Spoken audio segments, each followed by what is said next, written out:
5ই September doctor Sarvepalli রাধাকৃষ্ণনের জন্মদিন তথা শিক্ষক দিবস। এই দিন প্রায় প্রতিটি শিক্ষা প্রতিষ্ঠান, প্রাথমিক বিদ্যালয়, মাধ্যমিক বিদ্যালয়, উচ্চ মাধ্যমিক বিদ্যালয়, মহাবিদ্যালয়, এমনকি ইউনিভার্সিটি, প্রত্যেকটা শিক্ষা প্রতিষ্ঠানে শিক্ষকদের শ্রদ্ধা জানানোর জন্য ছাত্রছাত্রীরা শিক্ষক দিবস পালন করেন।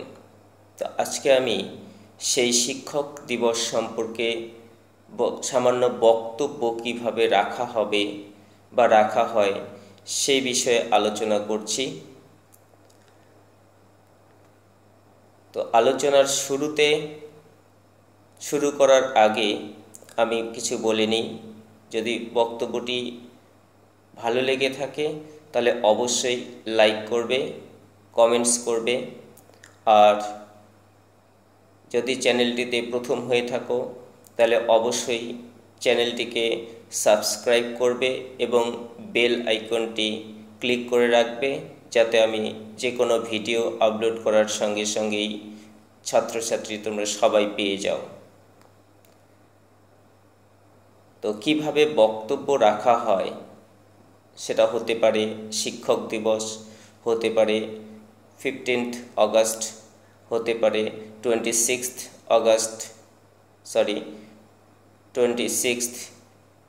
জানুয়ারি বা 23শে জানুয়ারি নেতাজি সুভাষচন্দ্র বসুর জন্মদিন ইত্যাদি ক্ষেত্রে বক্তব্য রাখা হয়। তো ছাত্রছাত্রীরা অনেক ক্ষেত্রেই বক্তব্য রাখে, কিন্তু তারা তখন খুঁজতে থাকে যে কিভাবে বক্তব্য রাখবো, অনেক চিন্তায় বা টেনশনে পড়ে যায়। তো আমি খুব সাধারণ ভাষায় বক্তব্য রাখছি। আশা করি তোমরা যদি পুরো ভিডিওটি না টেনে সুন্দর করে বোঝার চেষ্টা করো তাহলে অবশ্যই উপকৃত হবে। তো শুরু করছি কিভাবে বক্তব্য রাখা হয়। আজ 5ই সেপ্টেম্বর ডক্টর সর্বপল্লী রাধাকৃষ্ণনের জন্মদিন তথা শিক্ষক দিবস উপলক্ষে আজকে আমরা এখানে সবাই মিলিত হয়েছি। সবার প্রথমে আমার বিদ্যালয়ের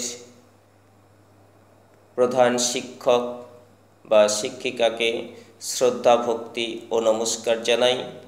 তারপরে অন্যান্য শিক্ষক শিক্ষিকা মণ্ডলীকে আমার শ্রদ্ধা ভক্তি ও প্রণাম জানাই। আজ 5ই সেপ্টেম্বর ডক্টর সর্বপল্লী রাধাকৃষ্ণনের জন্মদিন তথা শিক্ষক দিবস। তো আজকে আমি আলোচনা করব বা ক্ষুদ্র বক্তব্য রাখব যে আমরা শিক্ষক দিবস পালন করি কেন, বা শিক্ষক দিবস পালন করার উদ্দেশ্য কী। 1962 সালে যখন মহান ও শ্রদ্ধেয় শিক্ষক ডক্টর সর্বপল্লী রাধাকৃষ্ণন রাষ্ট্রপতি পদে নিযুক্ত হন, তখন তার কিছু ছাত্র তার জন্মদিন পালনের জন্য অনুমতি চেয়েছিলেন।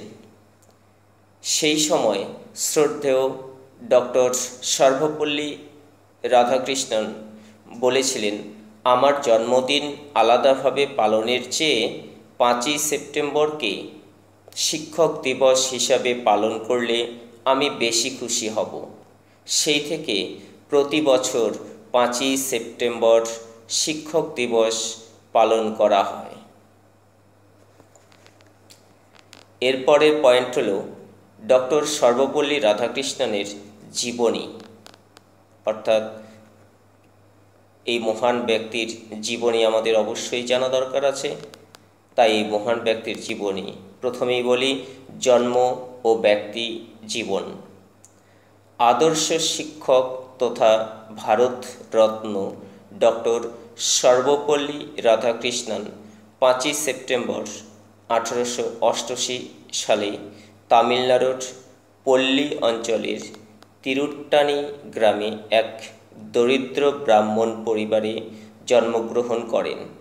পিতা সর্বপল্লী বীরস্বামী পেশায় একজন বিদ্বান পণ্ডিত ছিলেন। মাতা সীতাম্মা ছিলেন গৃহপত্নী।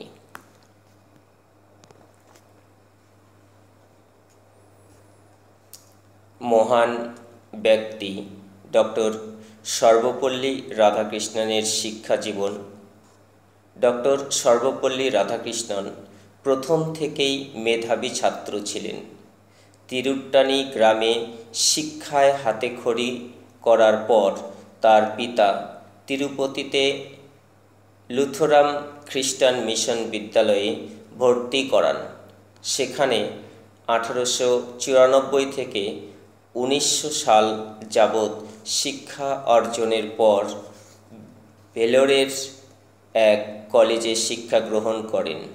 এরপর মাদ্রাস খ্রিস্টান কলেজ থেকে স্নাতক ও স্নাতকোত্তর ডিগ্রি অর্জন করেন। ডক্টর সর্বপল্লী রাধাকৃষ্ণনের কর্মজীবন।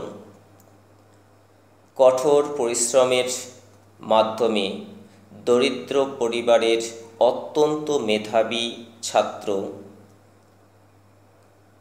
1909 সালে মাদ্রাস প্রেসিডেন্সি কলেজে দর্শনের শিক্ষক হন। মাদ্রাস যে কলেজ থেকে তিনি স্নাতকোত্তর ডিগ্রি অর্জন করেন, পরবর্তীতে সেই কলেজেই উপাচার্য হন। ডক্টর সর্বপল্লী রাধাকৃষ্ণন 13ই মে 1952 সাল থেকে 13ই মে 1962 সাল পর্যন্ত দীর্ঘ 10 বছর দেশের প্রথম উপরাষ্ট্রপতি পদে ছিলেন। আবার 13ই মে 1962 সাল থেকে তিনি ভারতের দ্বিতীয় রাষ্ট্রপতি ছিলেন। এই মহান ব্যক্তি, শ্রদ্ধেয় শিক্ষক,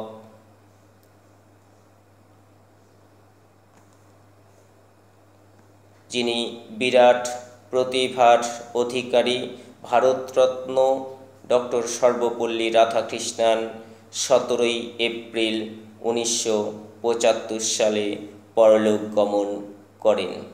এই বলে আমি আমার ক্ষুদ্র বক্তব্য এখানে শেষ করলাম।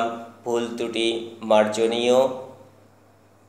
আবার সকল শিক্ষক ও শিক্ষিকা মণ্ডলীদের শ্রদ্ধা ভক্তি প্রণাম জানিয়ে আমি আমার ক্ষুদ্র বক্তব্য এখানেই শেষ করলাম।